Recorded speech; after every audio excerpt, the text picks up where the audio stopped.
Wyndham Clark just won his second U.S. Open, wire to wire, dominant, unshakable under pressure at Shinnecock Hills. On paper, it looks like the story of a champion proving everyone wrong and silencing every critic who ever doubted him.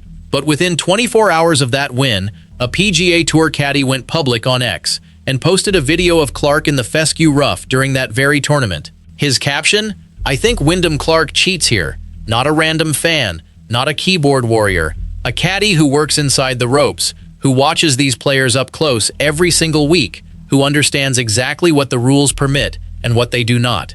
And he said that publicly, with his name attached, the day after Clark lifted the trophy. That is not normal. That never happens. And here is the part that should genuinely disturb every golf fan watching this. That caddie post is not the beginning of this story. It is not even close to the beginning, because the conversation that post ignited had already been building quietly inside professional golf for over 2 years, in broadcast booths, in press rooms, and in private conversations among the people who actually run this sport at the highest level. While the internet exploded over that one clip, Brandel Chamblee had already asked a question that nobody on the PGA Tour wanted to answer. Michael Bamberger, a man who has covered professional golf for over 2 decades, had already calculated that Clark should have received 4 penalty strokes in a single round at Bay Hill. 4. And a senior USGA official reportedly said privately, "I'd ban him from next year's Open." The full list of Wyndham Clark rules violations, what the USGA chose to ignore each time, and exactly why the people who know this game best are genuinely horrified. That is what this video walks through, one incident at a time. Honestly, I believe the USGA has a serious credibility problem here that goes far beyond one player, and I want to know if you agree. Drop your take in the comments below, and if this is the kind of honest coverage you want every week, hit subscribe. Let's get into it. But before we reach the full list, the very first incident most people completely forgot about set the tone for everything that followed. And once you hear it, everything at Bay Hill hits completely differently. To understand why insiders are this horrified, you have to go back to where the pattern actually started. Not Shinnecock, not last week. Pebble Beach, February 2024, the AT&T Pro-Am. Clark was already having a historic round, 11 under par, charging towards something that felt genuinely special.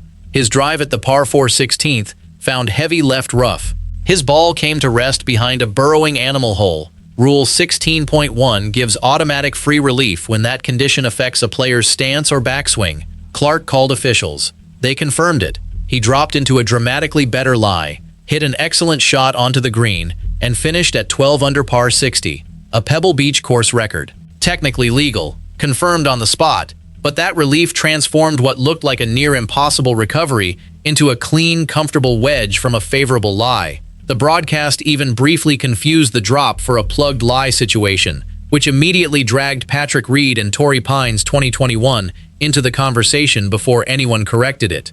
Nothing was penalized. Nothing was technically wrong, but golf fans filed it away carefully, and the conversation did not fully die. They would not stay quiet for long, because 1 month later, NBC cameras caught something at Bay Hill that the golf world could not explain away, and the officials' response made the whole situation worse. Bay Hill, March 2024, the Arnold Palmer Invitational. Clark drove into heavy rough on the 18th hole during the 3rd round. Standard situation. Happens every week. But what NBC cameras captured next fundamentally changed how a significant portion of the golf world views Wyndham Clark. Clark set his wedge down behind the ball, not once, not twice, 4 times, each time pushing the heavy flange deep into the grass directly behind his ball. And on camera, in real time, the ball moved. Not a subtle shift, not a camera trick. The ball moved. Rule 8.1 prohibits improving the lie of the ball. The rule specifically uses the word lightly when describing how a club can touch the ground near the ball. 4 deliberate presses of a heavy wedge flange into grass directly behind the ball is not lightly by any reasonable reading. Brandel Chamblee said he respectfully disagreed with both officials and Clark, and that the ball clearly moved. The penalty never came. PGA Tour rules official Mark Dusbabek told the broadcast that for a ball to officially move, under the rules definition, it must travel to a different spot and stay there. If it wobbles and returns to the original position, it has technically not moved. Wobbled, but returned. Chamblee refused to accept it. He asked a question that has remained unanswered in professional golf ever since. What does a tour player have to do to get a penalty? Over the last year, year and a half, 2 years, I have seen violations go unpenalized numerous times. Michael Bamberger then calculated 4 separate penalty strokes Clark should have received at Bay Hill alone. 2 for improving his lie, 1 for playing from the wrong place, 1 for not moving the ball back. Brad Faxon said live on NBC, it certainly didn't look like just the weight of the club. Luke Donald said Clark needed to be a little more careful. 2 former tour players, visibly uncomfortable, live on air, no penalty, clean scorecard. What makes Bay Hill the anchor incident is what the tour's response revealed about the system operating behind these decisions.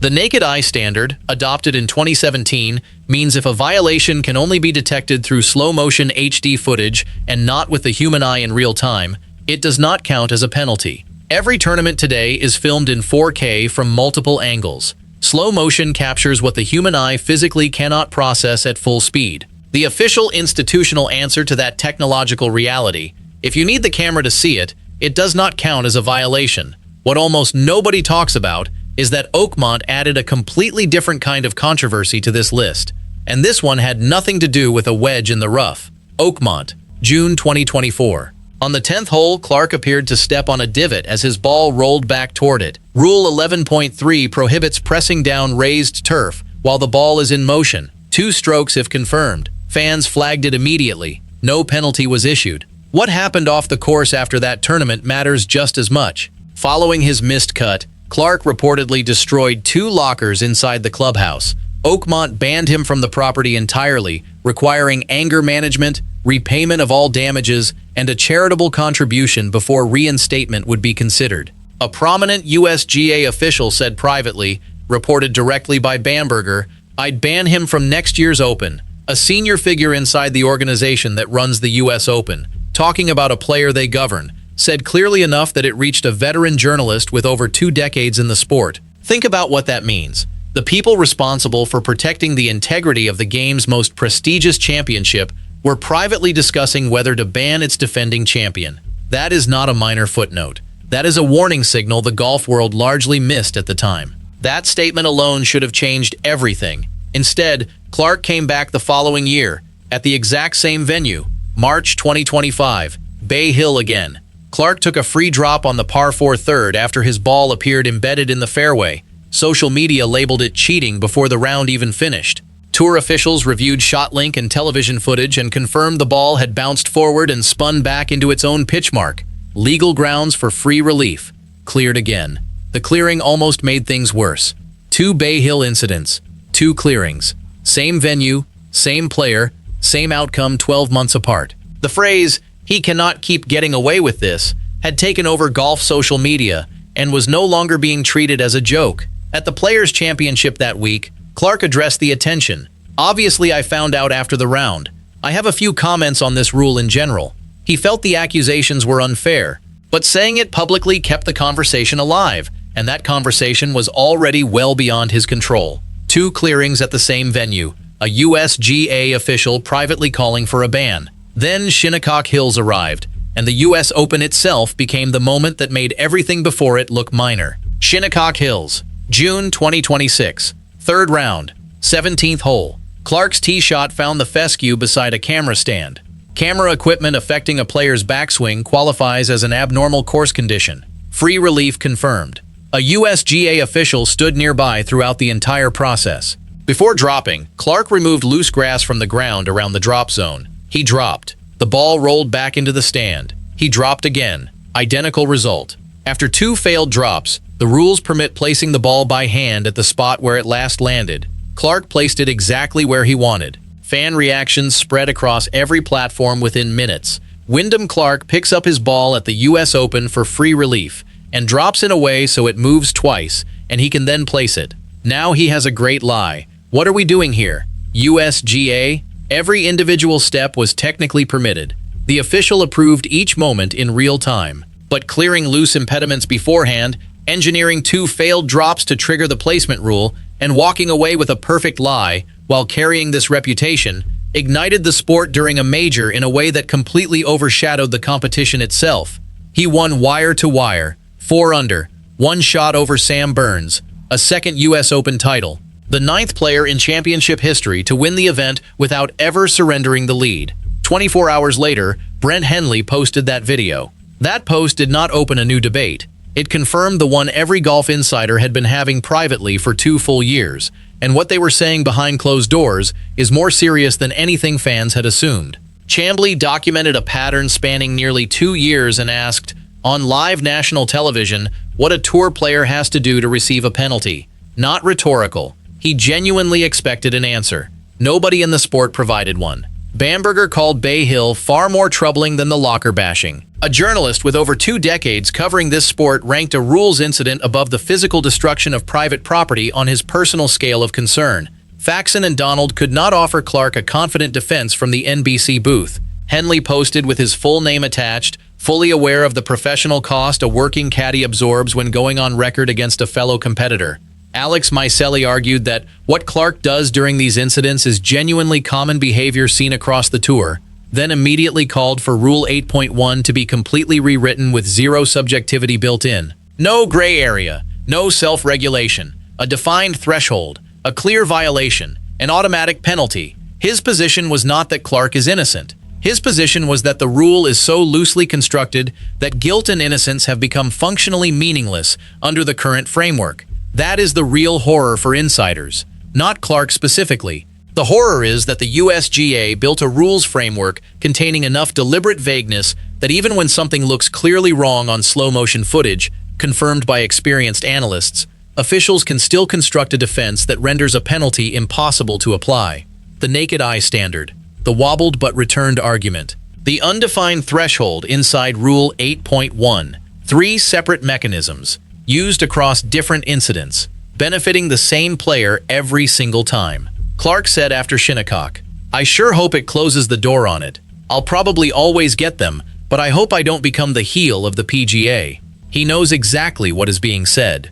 The reputation is not invisible to him, and the incidents keep arriving, the clearings keep following, and the insiders keep getting louder. 6 incidents: Pebble Beach 2024, Bay Hill 2024, Oakmont 2024, Bay Hill 2025, Byron Nelson 2026, where officials actually denied his relief request, one of the only times the system genuinely pushed back against him. Then Shinnecock Hills 2026, the United States Open, the most prestigious event the USGA runs, while he was winning it, cleared every single time. The 3 rules arguments that protected those clearings remain in place today, completely unchanged, fully available the next time a camera catches something familiar. Clark is a 2-time U.S. Open champion who won his 2nd title under genuine pressure with a hostile crowd watching his every move. On pure golf, what he accomplished at Shinnecock is real. But a trophy does not erase doubt. It follows him into every major from here, every drop, every free relief request, every practice swing taken in deep rough near his ball, every time he walks into thick fescue with cameras trained on him. The entire conversation restarts. The cameras will follow him with a specific intensity that no other player in professional golf currently receives. And when the next incident surfaces, and the insiders who have tracked this pattern carefully believe there will absolutely be one, the USGA will have to decide whether another gray area clearing is something the sport's credibility can keep absorbing without serious long-term damage. Chamblee's question from Bay Hill 2024 is still waiting for an answer. What does a tour player have to do to receive a penalty? Based on everything the cameras have captured and every decision officials have issued, nobody in professional golf has a satisfying answer right now. I think the USGA needs to rewrite Rule 8.1 before the next major, because any rule that allows officials to personally define what improving a lie means protects nobody and satisfies nobody. If you believe the system is broken, say so in the comments. If you think Clark has been unfairly targeted, say that too. Either way, this conversation is not finished. Subscribe now, because with Wyndham Clark, something always comes next.